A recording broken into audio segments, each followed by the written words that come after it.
Aqui estaremos apresentando nosso trabalho de conclusão de curso. Nosso projeto foi criar um módulo de monitoramento do consumo de energia elétrica. Os integrantes do grupo são Diego, Djalma, Micael e Ronildo, orientados pelo professor Tássio.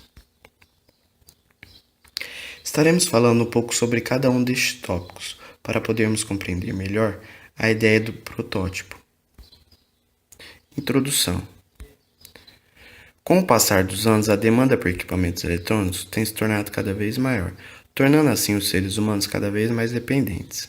Como podemos observar, o consumidor procura cada vez mais economia e eficiência desses aparelhos, onde de tempos em tempos eles tendem a se adequar às necessidades do consumidor. Tendo isso em mente, nossa ideia foi criar um dispositivo eletrônico que faça a leitura de um sensor de corrente, possibilitando a verificação do consumo aproximado de energia elétrica. Com o uso de um aplicativo na plataforma Android, o usuário estabelecerá uma comunicação via Wi-Fi com o dispositivo, onde disponibilizará informações de consumo. Desta maneira, conscientizando o usuário para que não haja possíveis desperdícios, consequentemente amenizando impactos ambientais, cenário este que tem se tornado preocupante, devido à má conduta de seu uso. E até mesmo a partir deste consumo consciente, o usuário vai poder estar economizando financeiramente. Objetivo. Pensando até mesmo na praticidade do usuário, fizemos um dispositivo bem compacto e de simples instalação. Já o aplicativo realizará a análise do consumo de energia elétrica, gerando gráficos e estatística a partir de parâmetros informados, como tensão utilizada e tarefas de consumo. E mais, pensando na facilidade da comunicação entre o usuário e o protótipo, o aplicativo possui uma boa interface. Inicialmente, o foco do nosso projeto é para ambientes residenciais, até mesmo por questões de configurações de rede e por realizar leituras de tensões que equivalem a 110 e 220 volts, mas nada impede que futuramente, tendo os devidos reajustes, não possa ser adotado por ambientes industriais. Fundamentação teórica. A energia elétrica foi extremamente fundamental no processo de avanço das sociedades modernas, tornando-se a principal fonte de luz, força e calor utilizada no mundo. O que muitos sabem é que esse tipo de energia está constantemente presente em nossas atividades do dia a dia. Mas o que poucos sabem é que a geração de energia elétrica sempre provoca algum efeito negativo no meio ambiente. A principal fonte de extração de energia utilizada no Brasil se dá pelas usinas hidrelétricas, que produzem energia elétrica a partir do potencial hidráulico de um rio. Assim como as demais usinas, as hidrelétricas não se isentam de efeitos negativos que prejudicam o meio ambiente, pois em sua fase de construção necessita de um alagamento de uma grande área, causando impactos na fauna e flora local. E apesar de ser consideradas como fontes limpas, as hidrelétricas podem ser tão ou até mais poluentes que as termoelétricas, uma vez que produzem quantidades consideráveis de gás carbônico, óxido nitroso e metano. 3 fatores responsáveis pela emissão desses gases acontecem pela decomposição da vegetação pré-existente, ou seja, das árvores atingidas pela inundação de áreas usadas nas construções dos reservatórios, a ação de algas primárias que emitem gás carbônico nos lagos das usinas e o acúmulo nas barragens de nutrientes orgânicos trazidos por rios e pela chuva. Pensando em uma maneira para amenizar os efeitos da indústria de transformação, a nossa ideia foi criar um protótipo que auxilie as pessoas no consumo consciente e, consequentemente, inteligente no uso de energia elétrica, evitando assim desperdícios desnecessários, contribuindo ao meio ambiente e até mesmo diminuindo o valor da conta de energia. Com os avanços tecnológicos, cada vez mais dispositivos móveis estão em alta no mercado. Devido a essa característica, esses dispositivos são ideais para a agregação de novas funcionalidades. Resumidamente, nosso projeto foi criar um adaptador eletrônico de tomada controlado por uma aplicação que realizará a análise do consumo de energia e também enviará comando de controle, podendo ativar e desativar o dispositivo instantaneamente ou agendar através de uma data e horário definidos pelo usuário, estabelecendo assim o uso adequado dos dispositivos e atingindo uma considerável economia de energia elétrica, melhorando a tomada de decisões do usuário e otimizando a eficiência energética. Bom, agora eu vou falar um pouco da metodologia. Para realizar a construção do projeto, a gente utilizou a plataforma Arduino, né, que é uma ferramenta de código aberto, utilizada para automação e criação de projetos eletrônicos. Ela trabalha com sinais analógicos e digitais e possui uma grande quantidade de sensores e atuadores, e tendo vários módulos, como o módulo Wi-Fi, GPS, Ethernet, Bluetooth e por aí vai. Ele possui vários modelos, né, específico para cada tipo de projeto. A gente resolveu utilizar o Arduino Nano por ser compacto e oferecer as funções necessárias. Para realizar o agendamento, a gente utilizou um módulo RTC, modelo DS307, que fornece o tempo atual quando necessário. Ele possibilita a implementação de funções de alarme e calendário e utiliza o protocolo I2C, que é um protocolo que trabalha no modelo mestre-escravo, ou seja, com os mesmos fios é possível transferir os dados em vários dispositivos diferentes, diminuindo assim o uso de fios no Arduino, né? Para realizar o intermédio entre o usuário e o dispositivo eletrônico, foi utilizado o módulo Wi-Fi ESP8266. Ele pode ser configurado tanto como cliente como ponto de acesso. Foi utilizado como ponto de acesso por tornar a conexão simples e evitar assim o uso de dados do usuário. Para realizar o acionamento do dispositivo e controlar a passagem de corrente, foi utilizado um relé, que é basicamente uma chave eletromecânica que possui uma bobina interna. Quando essa bobina é alimentada, ele é acionado, possibilitando ou não a passagem de corrente. Bom, para realizar as leituras de consumo de energia, foi utilizado um sensor de corrente ISS712. Ele lê tanto correntes alternadas como correntes contínuas. Ele é comercializado em 3 versões, a de 5, a de 20 e a de 30 amperes. A gente resolveu utilizar a de 20 amperes por ser compatível com as redes elétricas residenciais. Ele trabalha com efeito Hall, que é um efeito que trabalha com campo magnético, ou seja, quando a corrente passa pelo campo magnético desse sensor, ele gera uma diferença de potencial. E essa diferença é proporcional à corrente medida. Para realizar o isolamento do circuito e evitar assim sobrecargas, foi utilizado um optoacoplador, que é basicamente um LED e um fototransistor. Quando esse LED é polarizado, ele permite que o fototransistor permite a passagem de corrente. Bom, então inicialmente foi montada a planta do projeto, onde a ideia é estabelecer uma interface entre o microcontrolador do Arduino, os módulos conectados a ele e o equipamento eletrônico-alvo. Então podemos ver aqui que a passagem de corrente de um dos polos que vem da tomada é controlada pelo relé, e o outro é feita a leitura da corrente. E no meio aí temos o Arduino Nano gerenciando todos os componentes e módulos. Posteriormente, para obter uma solução otimizada, foi utilizado um software de simulação e montagem de circuitos chamado Proteus.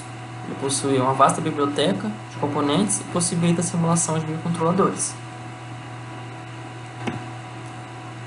Após realizar algumas simulações no Proteus, foi utilizado o Eagle, que é um outro software que também é utilizado para a montagem de circuitos, só que é mais específico para a construção de layouts de placa de circuito impresso.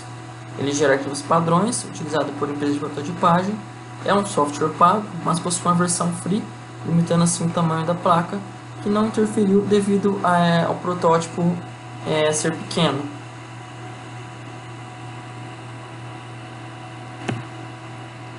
Então aqui temos uma imagem do circuito de interface do microcontrolador, que tem como objetivo estabelecer a compatibilização dos níveis de tensão, isolar eletricamente e eliminar ruídos.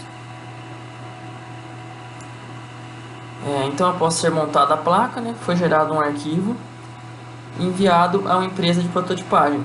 Quando processa o arquivo de projeto, mostra algumas camadas da placa em tempo real no site.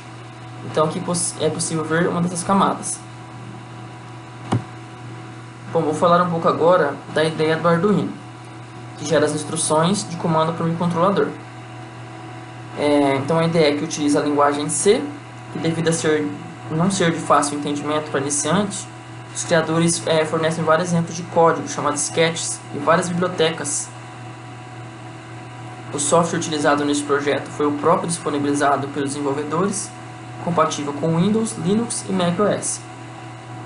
E a comunicação dele é feita via USB. A estrutura base de um sketch, começa pela inclusão das bibliotecas, e em seguida é feita a atribuição dos modos de operação dos pinos e outras configurações iniciais através da função setup, que é executada apenas uma vez. Depois é feita toda a lógica do programa na função loop, que executa eternamente.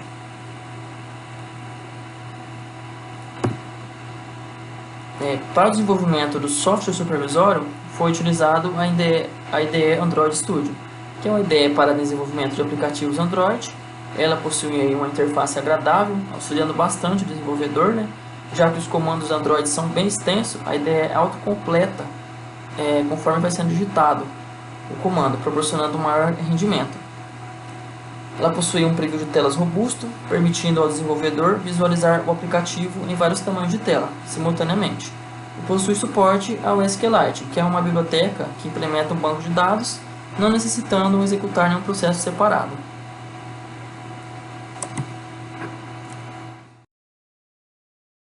Vou falar sobre o desenvolvimento do projeto.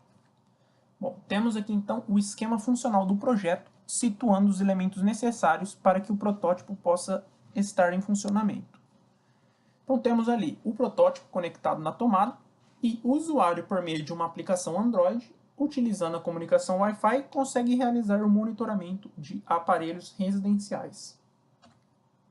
Bom, a primeira etapa na construção do protótipo foi, após a compra dos componentes que seriam utilizados e o recebimento da placa de circuito impresso, foi necessário então a realização da soldagem dos componentes na placa.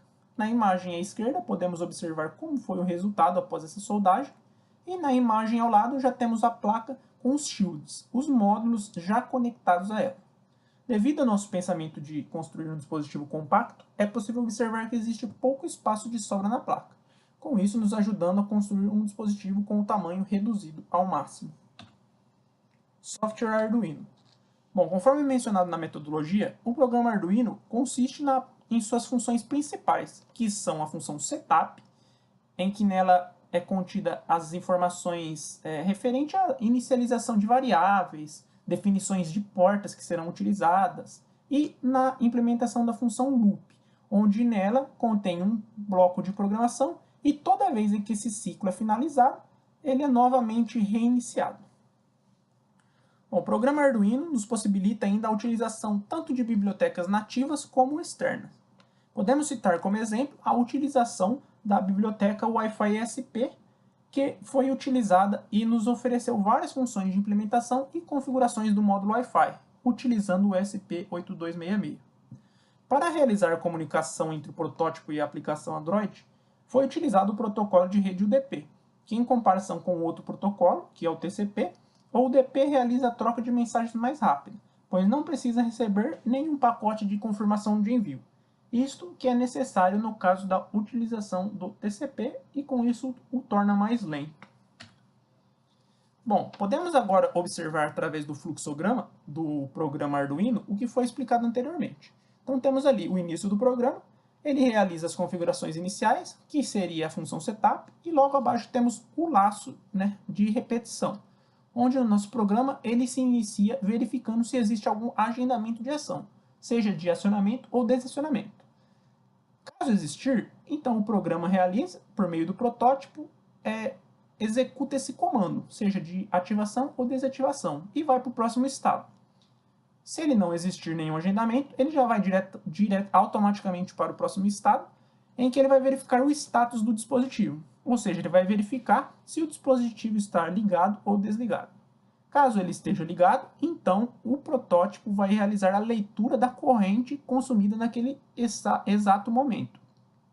Caso ele esteja desligado, então ele já vai automaticamente para o próximo estado, que é o de recebimento de pacotes de solicitações. Bom, os pacotes de solicitações podem ser de três tipos. Podem ser um pacote de solicitação de atualização de histórico, de agendamento de ações ou de ação instantânea. Bom, caso não exista nenhum pacote de solicitação, então o protótipo dispara via broadcast, ou seja, para todos os dispositivos conectados a ele, uma mensagem contendo a potência instantânea, ou seja, a potência consumida naquele exato momento, e reinicia o ciclo. Agora, caso exista alguma solicitação, o programa gerencia e trata a ação desejada. Iniciando com a verificação, é um pacote de atualização de histórico? Se for, então ele dispara um broadcast contendo o histórico do dispositivo. Agora, se não for, ele vai verificar, é um pacote de agendamento de ações? Se for, então ele vai executar esse agendamento e reiniciar o ciclo. Agora, se não for nenhum pacote de atualização de histórico e nenhum pacote de agendamento de ações, então só pode ser o terceiro caso, que é o de executar a ação instantânea, seja ela de ativação ou desativação, e então o ciclo é reiniciado novamente. Bom, aplicativo Android. Bom, o software supervisório foi construído com o Android Studio. Ele é responsável por realizar a interface com o usuário, ou seja, ele coleta os dados gerados pelo protótipo e disponibiliza para o usuário, por meio de informações, gráficos e estatísticas. Temos aqui o fluxograma do aplicativo Android. Nele podemos visualizar as transições de tela do aplicativo supervisório. Então temos o início do programa, ele vai para a tela inicial, que é a tela geral, tendo como possibilidade ao usuário ir tanto para a tela de configurações como a tela de listagem dos dispositivos. Na tela de listagem dos dispositivos, o usuário tem como opção realizar um cadastro de um novo dispositivo ou selecionar um já cadastrado e ir para a tela de monitoramento.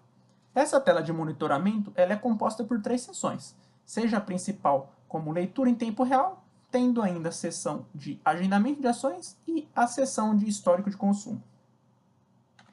Bom, vou falar um pouco mais detalhadamente sobre cada uma dessas seções agora. Cada uma das telas encontradas no sistema. Então temos, primeiramente, a tela de configurações, onde nela é necessário que o usuário informe a tarifa cobrada pela empresa fornecedora de energia elétrica. Logo abaixo temos um exemplo de onde o usuário pode estar encontrando essa tarifa em sua conta de energia elétrica. Essa tarifa ela é importante pois será utilizada no cálculo do consumo aproximado posteriormente. Temos agora a tela de listagem e de cadastro de dispositivos. Na imagem à esquerda, temos então a tela de listagem, onde nela é possível visualizar todos os dispositivos já cadastrados. Para remover um já existente, basta selecionar o ícone de lixeira na frente da descrição e para adicionar um novo, selecionar a opção de adicionar. E então a tela de cadastro, que é a tela da direita, será exibida. Bom, na tela de cadastro, é necessário que o usuário informe a tensão de operação do dispositivo a ser monitorado, seja ela 127 ou 220 volts.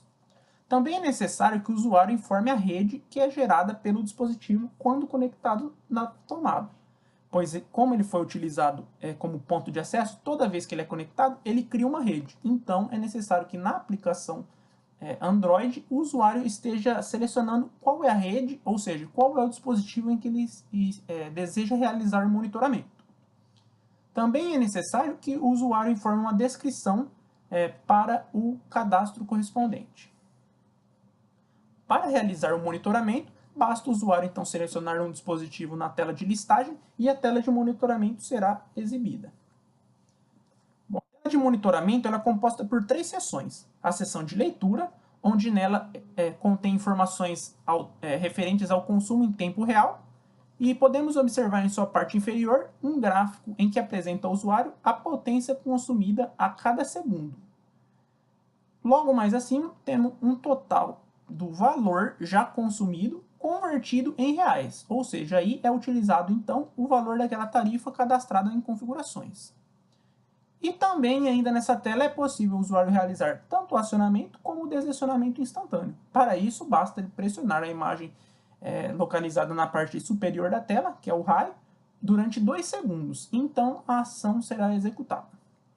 A seção de histórico é responsável por apresentar os totais referentes ao consumo daquele dispositivo monitorado. Na parte superior, temos então esse total apresentado em kWh e o valor já convertido em reais. Logo abaixo temos um gráfico apresentando ao usuário esse total dividido por dias do mês. Na terceira seção de agendamento, ela fornece ao usuário a opção de realizar um agendamento tanto de ativação como desativação do dispositivo. Para isso, basta ele informar data e horário referentes à ação desejada e clicar selecionar a opção salvar. Feito isso, um contador regressivo será exibido, apresentando o tempo restante até o momento da realização da ação. O programa ainda fornece ao usuário mais um gráfico e estatísticas sobre o consumo. Podemos visualizá-la na parte inferior da seção histórico. O consumo médio apresenta a média do valor consumido de energia em cada dia da semana. Temos ainda o consumo diário, consumo médio diário, em que apresenta ao usuário uma média de todos os dias de consumo utilizados pelo aparelho monitorado. Bom, temos ainda o consumo mensal estimado, onde ele é obtido após obter a média de consumo diário, é realizada então uma multiplicação desse valor com a quantidade total de dias do mês. Com isso, o usuário consegue ter uma estimativa de quanto ele irá consumir com esse aparelho ao término do mês. Essa estimativa leva em consideração em que o usuário manterá a média de consumo do dado momento até o restante do mês.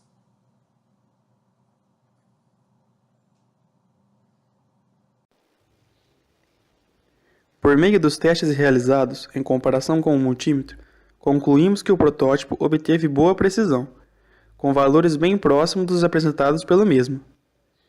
No aspecto de segurança, o protótipo foi desenvolvido com circuitos de interface, para isolar o circuito interno de possíveis descargas de energia, e por padrão, ele permite a passagem de corrente.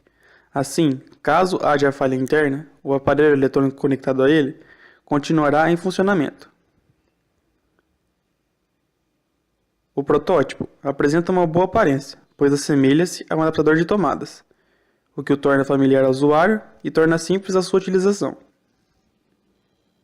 O protótipo também apresenta grande praticidade e portabilidade, onde o usuário pode levá-lo para qualquer lugar sem precisar de instalações complexas e demoradas.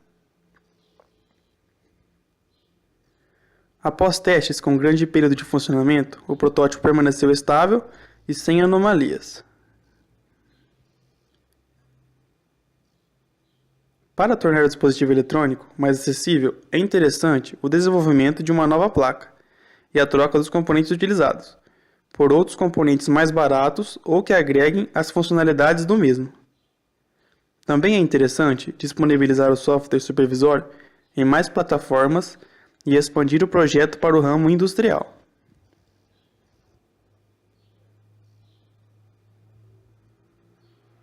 Na idealização do projeto, buscamos atender a um dos grandes problemas da atualidade, que, influenciado pelo meio em que vivemos e alguns conteúdos apresentados em nosso curso, optamos atender ao problema no aumento de demanda de energia elétrica. Para a diminuição dessa demanda, buscamos uma solução no consumo consciente de energia elétrica, utilizando conhecimentos adquiridos com o decorrer do curso. O dispositivo desenvolvido, juntamente com o software supervisório, se mostrou suficientemente capaz de fornecer dados e estatísticas ao usuário, que influenciará em suas decisões em busca do consumo consciente, diminuindo a conta de luz e ajudando o meio ambiente.